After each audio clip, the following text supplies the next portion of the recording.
kuat. Apakah Betul. juga dilibatkan di situ masyarakat adat sehingga bersama-sama dengan gereja, bersama-sama dengan pemerintah, bersama-sama ini mencegah kerusakan-kerusakan, karena ini kan penyebabnya sudah disebutkan tadi ada banyak sebab begitu ya, Iya, menyatu iya. di sana. Ya, justru itu yang perlu dalam transformasi ini ya, Ya. bagaimana kearifan lokal itu bisa kita hidupkan kembali yang positif. Karena saya juga, dan itu tadi di studi saya Ya. dan disertasi saya catat bahwa sebetulnya orang Batak itu punya kearifan lokal bahkan sebelum kekristenan, sebelum modernisasi yang ada.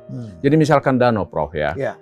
waktu itu orang untuk bicara sembarangan, cakap kotor maaf di danau itu tabu. Tabu. Tabu. Apalagi meludah ke danau itu tabu. Ya. Apalagi kalau sampai buang air kecil. Itu sangat ditabukan. Dengan pemahaman menghargai rasa hormat terhadap danau. Jadi danau itu sebagai subjek itu dipahami. Hidup gitu. Nah, kalau sekarang jangankan buang air kecil, buang air besar, Prof, buang air besar-besaran pun ke danau itu itu tadi ditumpahkan, dilakukan. Ya, ya.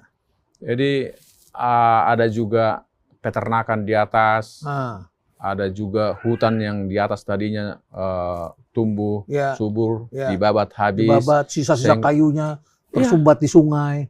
Jadi air juga akan, kalau musim hujan langsung tumpah ke danau. Air bah, kalau musim kemarau pasokan air ke danau kurang.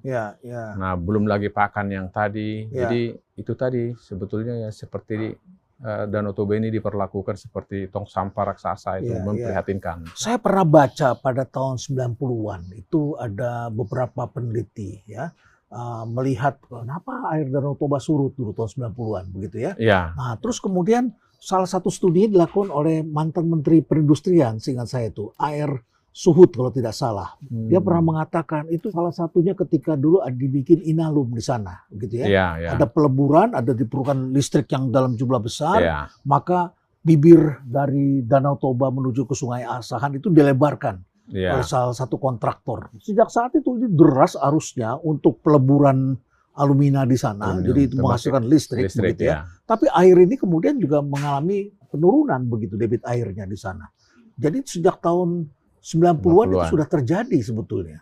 Ya, ada memang kontrol di situ. Secara detailnya saya tidak tahu, tetapi permasalahan permukaan danau ini sekarang itu lebih banyak faktor hilangnya tutupan hutan di atas. Hilangnya tutupan hutan. Ya, buktinya sekarang dari teman-teman yang meneliti ini, tadinya ada sungai-sungai kecil itu sudah kering, dan sungai-sungai yang besar